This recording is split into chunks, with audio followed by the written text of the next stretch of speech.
Welcome back to Backyard Texas Barbecue. Today I'm showing you how to make smoky barbecue sauce.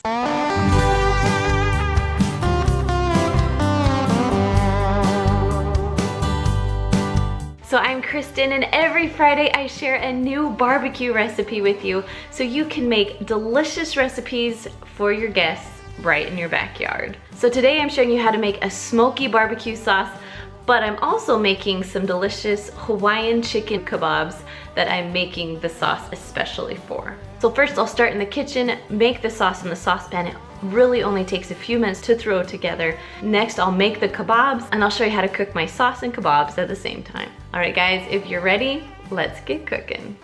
So first I'm gonna take 2.5 cups of ketchup and put it in the saucepan. Now my saucepan is over like a medium-high heat right now. Next I'm gonna add 1/4 cup of packed brown sugar. And I chopped up about 1/4 of a large onion, and I'm just throwing it in the pot too. Now for some good flavor, we're gonna add 2 tablespoons of Worcestershire sauce and then 3 teaspoons of liquid smoke. Now you can find liquid smoke in almost any grocery store. Then on top of that, you're gonna add 1 teaspoon of your favorite hot sauce, just to give it a little bit of kick. And last, you're gonna add 1/2 teaspoon of some fine pepper.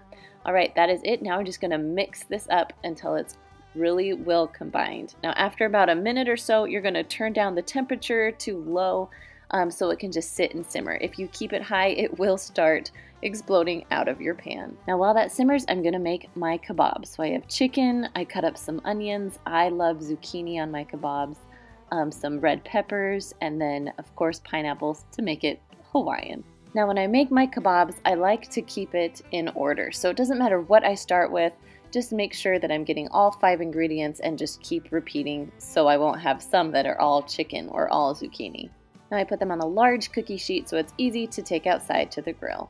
So today I'm using my Blackstone grill. I love it because it's a skillet, so none of my food will fall in the cracks because there are no cracks.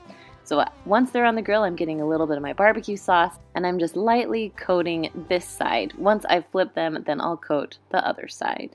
Now once the chicken is cooked through and all your vegetables are cooked, take the kebabs off the grill so they can just cool for a little bit. Now before they cool all the way, I like to just add a little bit more barbecue sauce on top. If you need another barbecue sauce recipe, up there is one of my most favorites. Then right underneath it is my delicious pulled pork recipe smoked on my smoker. All right guys, I will see you next weekend. See ya.